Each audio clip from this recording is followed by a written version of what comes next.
Friends, आज महाशिवरात्रि है और मैं इस महाशिवरात्रि के उपलक्ष्य में सबसे पहले मैं एक बहुत अच्छा मैं आपको नॉलेज दूंगी, शेयर करूंगी, आपसे एक नॉलेज शेयर करूंगी जो पार्वती जी को महादेव के ज़रिए से इस ज्ञान को लोगों तक पहुंचाया है। मतलब शिव जी ने पार्वती जी को ये नॉलेज दिया था और जो ही बहुत खूबसूरत नॉलेज है। मैं आज उस नॉलेज का जो बेसिक चीज़ है वही मैं आपसे शेयर करूँगी, तो बने रहिएगा मेरे साथ। मैं हूँ लक्ष्मी हवालादर, मैं एक NLP एक्सपर्ट कोच हूँ और लॉ ऑफ अट्रैक्शन कोच हूँ। फ्रेंड्स, मैं कुछ लाइन जो है, मैं एक बुक है, बुक का नाम जो है वो है सांस के रहस्य।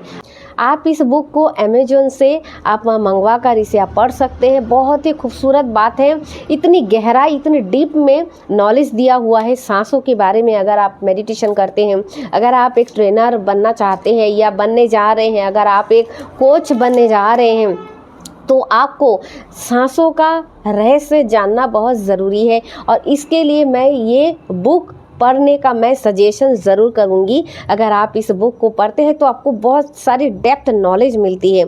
इससे बहुत सारी, इसका 2-3 बुक भी आता है, आप कम से कम एक बुक तो पढ़िए जिससे आपको इसके बारे में बहुत सारी चीज़ें पता चलेगी।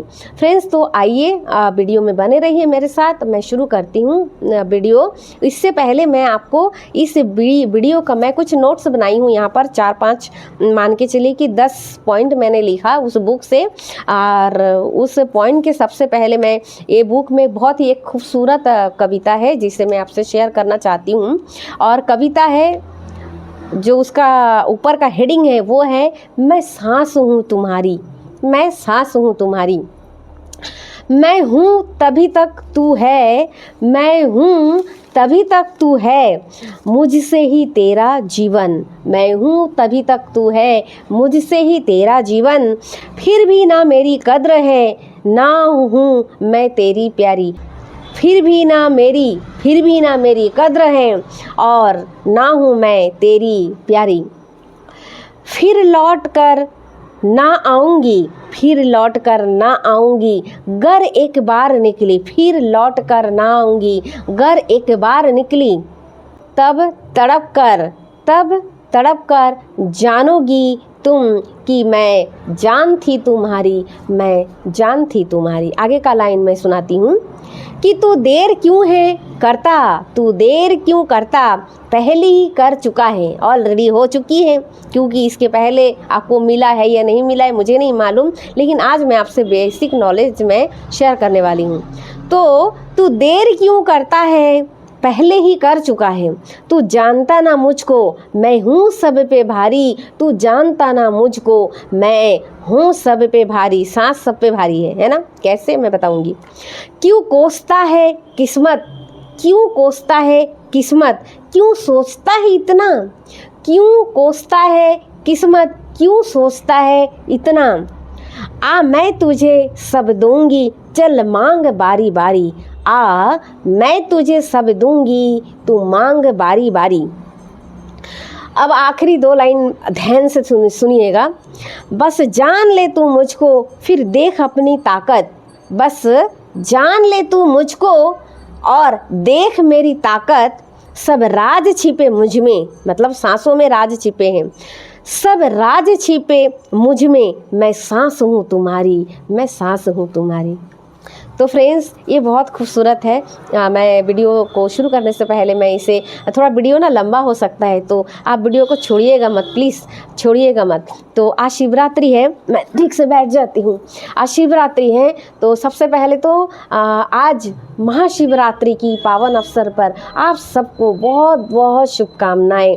और महादेव जी आपकी हेल्थ वेल्थ, आपकी लाइफ हमेशा आप ग्रो करते रहो, ऐसी ही मैं शुभकामनाएं आपके लिए मैं करती हूँ। धन्यवाद। और चलिए मैं शुरू करती हूँ। वीडियो थोड़ा लंबा हो सकती है तो प्लीज़ फ्रेंड्स वीडियो को ज़रूर देखिए, शेयर भी ज़रूर कीजिएगा फ्रेंड्स। तो चलिए, मैं पॉइंट लिखी हूँ, वैसे मैं बुक से ही मैं निकाली हूँ, तो मैं इसको पढ़ी थी। तो बहुत प्यारा बुक है, बहुत खूबसूरत बुक है। तो सबसे पहले मैं जो बोलूँगी वो है हमारी सांसों के बारे में कि हमारी सांस क्या है। चलिए सबसे पहले मैं इसी से, यही जगह से ही मैं शुरू करती हूँ कि हम क्यों नहीं जानते और क्यों जानना नहीं चाहते या कोशिश नहीं करते कि सांस क्या है। वो इसलिए क्योंकि हमारी जो सांस है उसे चलाने के लिए हमारी बॉडी की या हमारी इच्छा की या हमें कोई भी काम नहीं करना पड़ता। मतलब ये हमारी दिमाग, हमारी बॉडी के इफ़ेक्ट, मतलब इसको यूज़ किए बिना ही हम सांस ले रहे हैं। हमारे दिमाग को यूज़ किए बिना ही हम सांस ले रहे हैं। ये जो सांस लेने की और छोड़ने की जो प्रक्रिया है, जो जिम्मेदारी है, ये ईश्वर ने हमको नहीं दिया है। इसकी जिम्मेदारी वो हमको देते तो क्या होता मालूम है?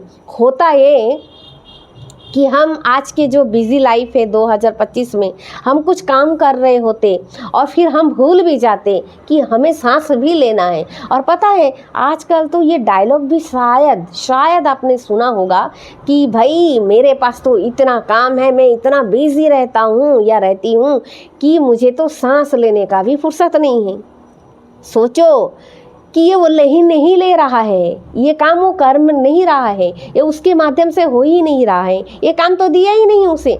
फिर भी व्यक्ति को ये कहते हुए जरा सा भी संकोच नहीं होता, जरा सा भी नहीं सोचता कि भाई मेरे पास तो सांस लेने का भी फुर्सत नहीं है।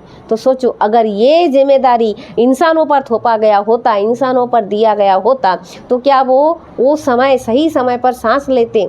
या ऐसा हो सकता था कि सांस लेने के लिए भी कोई व्यक्ति को हायर करते, किसी नौकर को रखते कि भाई मेरे बदले तू सांस लिया कर, मैं तुझे तो तनख्वाह देता रहूँगा महीने के महीने। ऐसा होता शायद उस समय। इसके लिए भी लोग नौकर रखते, वो खुद की जगह किसी और को बिठा देते कि तू तनख्वाह ले और मेरे बदले में तू ही साथ छोड़ते रहना। तो अच्छा भी हुआ कि भगवान ने इसे हम पर नहीं डाला। ये ऑटोमेशन है, हमेशा बिना दिमाग खर्च किए, बिना दिमाग लगाए जो है वो ऑटोमेटिक चल रहा है। तो फ्रेंड्स ये है सांस जो हम हमेशा लेते हैं। आपको पता है, ये बात तो पता ही होगा कि 5 तत्वों से, पंच तत्वों से हमारी शरीर बना है। जब हमने इस पृथ्वी पर जन्म लिया माँ के गर्भ से, तब से लेकर हमें पंच तत्वों, कुछ मिला ना मिला वो तो बाद में मिला, जब हम बड़े गए, बड़ी हो गए, यानी जब हम बड़े हो चुके, उसके बाद में चीज़ों को जानने के बाद हमें बहुत सारी चीज़ें मिले, हम जानने की कोशिश किए, तब हमने अचीव किए। लेकिन उसके पहले ही हमें पंच तत्व मिला। हमारी जीवित रहने के लिए, हमें जीवित रहने के लिए बहुत ज़रूरी जो बेसिक चीज़ है वो है पंच तत्व, और वो हमें मिला है। और जब हम इस दुनिया से इस प्राण को छोड़ देंगे तब भी हमें इस पंच तत्व मिलेगा, मतलब उस पंच तत्वों में ही हम विलीन हो जाएंगे। तो फ्रेंड्स आइए कि इसमें भी जब हम अपनी सांस को छोड़ते हैं या लेते हैं, उसमें भी वही पंच तत्व शामिल है। क्या? पृथ्वी, जल, वायु, अग्नि, आकाश, ये पंच तत्व शामिल है हमारे लाइफ को चलाने के लिए। तो फ्रेंड्स अब बात करती हूँ कि जब हम सांस लेते हैं, जब हम सांस ले रहे हैं, अब आपका सवाल ये हो सकता है कि मैम, लक्ष्मी मैम, ये कितना सटीक और क्या ये सिद्धांत सही सिद्धांत है? तो मेरा कहना है हाँ, ये बिल्कुल उस न्यूटन के सिद्धांत जैसा ही बिल्कुल साइंटिफिक सिद्धांत है, बिल्कुल साइंटिफिक है पूरी तरीके से। और जब आप इसकी गहराई में जाते हैं, जब आप इस सांसों का प्रैक्टिस करते हैं, गहराई में जाते हैं, तब आप इसको महसूस कर सकते हैं। क्योंकि आज तक आपने सिर्फ और सिर्फ सांस ही लिया है, कभी आपने ध्यान नहीं दिया। क्योंकि आज अगर देखा जाए तो लोग उस चीज़ से हमेशा दरकिनार करते हैं, हमेशा बचते हैं। क्योंकि यानी अगर लोगों के पास अगर विकल्प है, ऑप्शन है कि भाई दूसरा रास्ता भी है, तो फिर उस चीज़ों को वो नहीं ध्यान देता। जैसे हमारे माइंड को बिना यूज़ किए, हमारे दिमाग को बिना यूज़ किए हम सांस लेते हैं, तो अब लोग इसके बारे में ज़्यादा जानने की कोशिश भी नहीं किया। क्योंकि अब सवाल ये है कि क्यों? क्योंकि काम तो चल रहा है ना, लोग बिना काम किए भी सांसों को चला रहे हैं, तो क्यों झंझट में पड़े? वैसे भी तो लोग होते हैं आलसी, वो झंझट ही क्यों करे? देखिए लोग इतने आलसी होते हैं आप माइंड मत करना कि मैं ऐसे क्यों बोल रही हूँ, ये बात आप खुद अंदाज़ा करिए, खुद देखिए कि भाई लोग क्या करते हैं। उसे पता है कि उसे डेली सुबह उठना चाहिए, पर क्या उठता है? अब देखिए तो नहीं उठ पाता है। लोगों को पता है कि अच्छी सेहत के लिए हमें क्या करना चाहिए, हमें डेली एक्सरसाइज, योगा, प्राणायाम, मेडिटेशन करना चाहिए, लेकिन कितने लोग ही कर पाते हैं? नहीं कर पाते हैं। लोगों को चाहिए कि भाई हमें अच्छा चीज़ भोजन खाना चाहिए ना, अच्छी खाना खाना चाहिए, जिससे हमारी जो अंदर की जो ऑर्गन है उसकी कैपेसिटी अच्छी बनी रहे, उसकी कैपेसिटी अच्छी रहेगी तो हम स्वस्थ रहेंगे। लेकिन लोग क्या करते हैं, लोग अपने जीभ के लिए ज़्यादातर खाते हैं, अपनी बॉडी का ख्याल कहाँ करते हैं? नहीं करते। तो लोगों को पता सब है, हर चीज़ पता है, लेकिन फिर भी इसे लोग क्या करते हैं, लोग उसको नहीं करते हैं। तो आपको पता है, शायद ये बात भी ईश्वर को पता था, भगवान को पता था कि जब ये लोग इतना आलसी है कि इनको ये तक जानते हुए भी ये करता नहीं है। अगर सांसों की जिम्मेदारी इस पर दिया जाए तो ये तो भाई खुद ही ये भूल जाएगा कि इसको सांस भी लेना है। तो इसलिए लोग इसको जानना नहीं चाहा या जानने की कोशिश नहीं किया है, क्योंकि इसके बगैर भी काम चल रहा है, झंझट से मुक्ति है। भाई काम चल रहा है, ऑप्शन है उसके पास, तो क्यों इसे जाने, क्यों इस पर काम करें? क्योंकि हर चीज़ को जानने के लिए थोड़ा प्रोसेस ज़रूरी है, थोड़ा उसकी गहराई में जानना ज़रूरी है, थोड़ा नॉलेज, बेसिक नॉलेज तो कम से कम ज़रूरी है। तो देखिए, सांसों को जानने के लिए जब ये बात मैं कह रही हूँ तो इसको तभी आप जान पाएंगे ना जब इसके बारे में थोड़ा पढ़ेंगे, या किसी टीचर से ज्ञान लेंगे, या किसी को आप सुनेंगे, या कोई बुक पढ़ेंगे, या इसके बारे में आप जाके गूगल में सर्च करेंगे। कुछ ना कुछ आपको एक्शन लेना पड़ेगा, तब जाके आप इसको आप देखेंगे और इस पर आप एक्शन लेंगे। लेकिन अगर आपने बुक भी पढ़ लिया, गूगल भी सर्च कर लिया, आपने ट्रेनिंग अटेंड कर लिया, पर उसमें आप एक्शन नहीं ले रहे हैं, यानी प्रैक्टिस नहीं कर पा रहे हूँ, तो फिर क्या काम का? कोई काम का नहीं है। यानी सबसे पहला है कि हम जो भी नॉलेज अगर हमें मिल रहा है तो उसके लिए प्रैक्टिस करना ज़रूरी है, उसे एक्सपीरियंस करने के लिए, अनुभव करने के लिए, नहीं तो आप जान नहीं पाएंगे। तो ये सांस बिल्कुल उसी प्रक्रिया पर है, आपको इसके प्रैक्टिस के ऊपर में आपको अनुभव होती है।